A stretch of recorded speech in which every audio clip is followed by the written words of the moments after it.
जय हिंद दोस्तों, यदि आप सर्विस पेंशन ले रहे हैं, यदि आप डिसेबिलिटी पेंशन ले रहे हैं, तो दोनों को आज हम बताएंगे कि डिसेबिलिटी पेंशन किस प्रकार की किस तरह कैलकुलेट की जाती है और सर्विस पेंशन सिपाही से जो आपकी पूरी सर्विस करने के बाद आप सिपाही हैं, आप ऑनरी नायक हैं, आप नायक हैं, आप ऑनरी हवलदार हैं, आप हवलदार हैं, आप ऑनरी नायब सूबेदार हैं, आप नायब सूबेदार हैं, आप सूबेदार हैं, सूबेदार मेजर हैं, लेफ्टिनेंट हैं और कैप्टन। मैं आज इसलिए दोबारा बता रहा हूं कि कल जितने कॉरिजेंडम पीपीओ आए तो लोग फिर कंफ्यूज हो रहे हैं कि हमारी इतनी सर्विस थी और टेबल नंबर 7 में इतना बन रहा है, आखिर हमारी कितनी होनी चाहिए। तो थोड़ा सा आप पेशेंस रखिए, आराम से हम बात करेंगे। सबसे पहले आपका जो एंटाइटलमेंट है सिपाही से, उसके बारे में बात करने से पहले मैं बात करूंगा सबसे अच्छी कि calculation of disability pension. Disability pension, war injury pension, आपकी liberalise disability pension, invalid pension और इंपेयरमेंट रिलीफ, जो कि नए आदेश हैं। The revise rule for not applicable those who retired before implementation of ER and GMO 2023। उन्होंने कहा है कि 2023 के बाद जो नए नियम है वो क्या कहते हैं कि आप डिसेबिलिटी पेंशन के कितना आपको आरएमबी में हुआ है और आपको कितना इंटाइटलमेंट मिलेगा यदि आपका सर्विस इतना है और बेसिक पे इतनी है, आपकी एमएसपी इतनी है। उसके हिसाब से एक एक एग्जाम्पल है जिसकी आप स्लाइड भी देख सकते हो, साइड में चल रही है। यदि किसी भाई को पीडीएफ चाहिए तो वो बात कर सकता है। Rule of disability pension according of new ER and GMO 2023, disability pension is applicable only those who have invalid out of service with disability which is attributable या एग्रीवेटेड इन मिलिट्री सर्विस। आप समझ सकते हो कि दोनों condition हैं, यानी आप समझ सकते हो एट्रीब्यूटेबल है, aggravated. Disability pension comprise disability element and service element के हिसाब से मिलेगी। No minimum service length is required, इसमें कोई मिनिमम सर्विस लेंथ की रिक्वायर्ड नहीं है।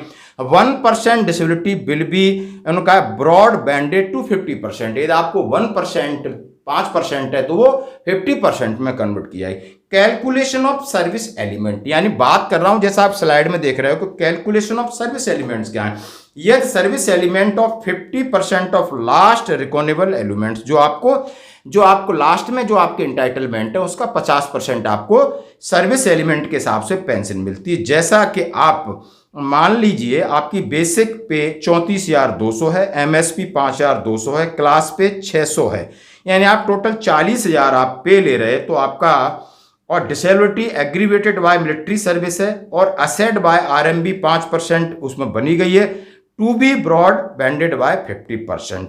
तो कितना आपका होगा सर्विस एलिमेंट्स के हिसाब से आपकी पेंशन 40,000 का आधा कर दोगे तो 20,000 होगी। यदि इसी के ऊपर डिसेबिलिटी एलिमेंट्स आप वर्कआउट करेंगे, यदि आपने 5% है तो कितनी होगी, ये एग्जाम्पल देखिए। सेम क्राइटेरिया है, यानी 34,200 आपकी बेसिक है, एमएसपी 5,200 है, क्लास पे 6,600 है, टोटल 40 है। तो उसमें आप एग्रीवेटेड है मिलिट्री सर्विस के लिए, तो डिसेबिलिटी एलिमेंट्स यानी 40,000 इंटू 30, तो 30 डिवाइडेड बाई 100 इंटू 50% ऑफ, यानी ये 6,000 बना सीधा। आप समझ सकते हो कि 40,000 का 30% निकालो और उसका फिर आपको आधा करना पड़ेगा क्योंकि आप पेंशनर हैं, तो 12,000 वो बन रहा है, 12 का आपने आधा किया तो आपको 6,000 एंटाइटलमेंट। रूल और grant of war injury pension, यानी आप वार इंजरी पेंशन है तो अकॉर्डिंग न्यू ईआर जीएमओ जो नया है, war injury pension is applicable only those who have invalid out of service with battle casualty must be attributed to military service and injury held during situation as per regulation 82 category ई।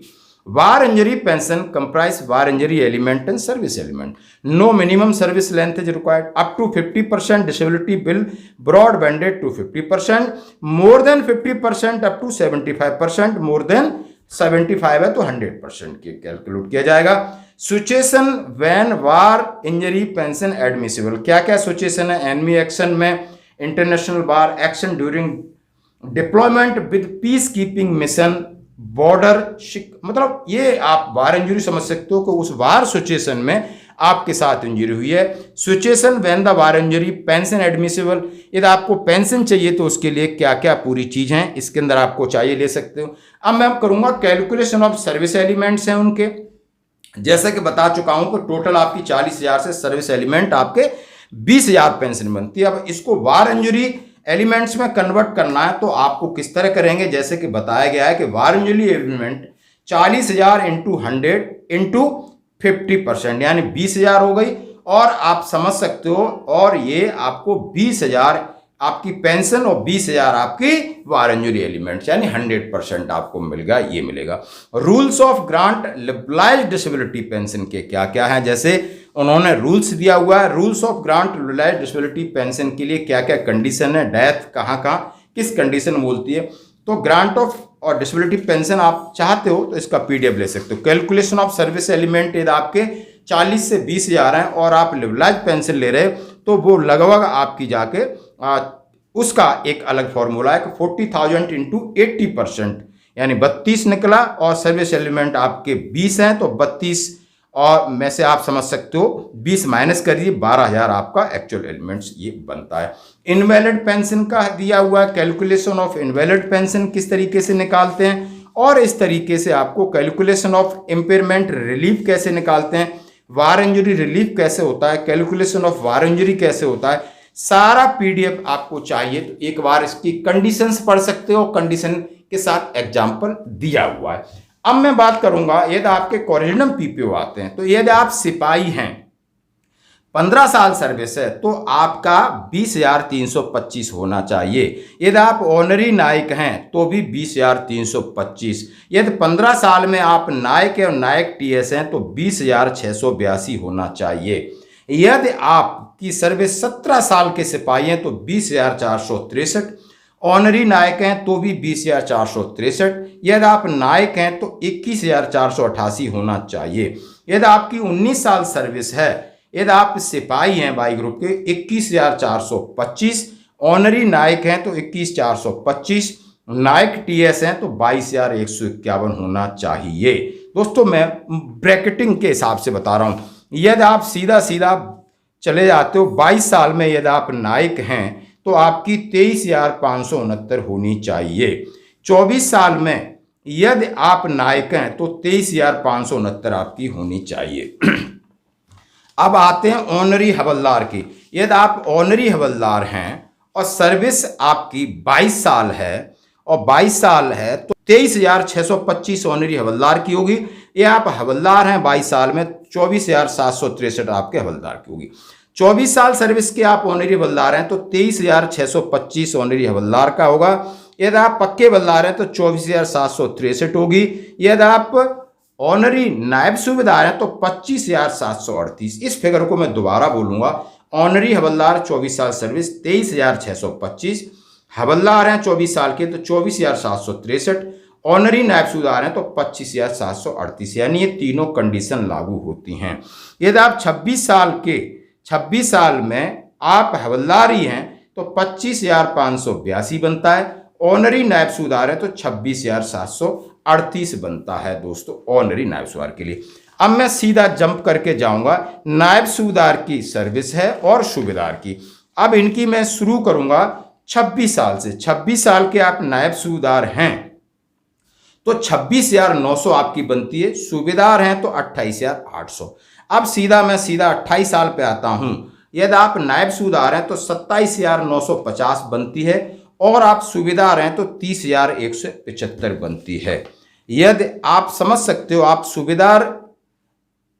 सूबेदार major हैं या आप सूबेदार 30 साल के हैं तो आपकी 31,500 बनती है। सूबेदार 30 साल वाले की 31,500। यदि आप सूबेदार मेजर हैं और लेंथ ऑफ सर्विस आपकी 30 साल से मैं शुरू करता हूं तो एक बार इसको आप देख लीजिए।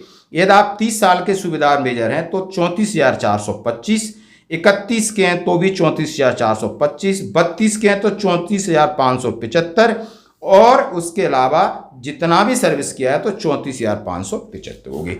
अब आते हैं ज़्यादा कंफ्यूज ऑनरी लेफ्टिनेंट और कैप्टन में। 28 साल से मैं इनका डाटा शुरू करूंगा कि 28 से पहले रेयरली बनते हैं। अब 28 साल का जिसका सर्विस है उस जो लेफ्टिनेंट है तो 40,750, कैप्टन है तो 42,500। इसके बाद 29 है तो 41,200 लेफ्टिनेंट का, कैप्टन का 42,500। 30 साल है तो लेफ्टिनेंट का 41,200 और 42,500।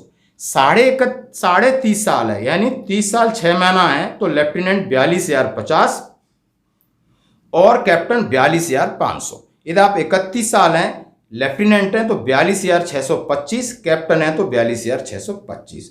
31.5 साल हैं तब भी आपकी 42,625, कैप्टन की भी 42,625। 32 साल हैं तब भी 42,625 और 42,625।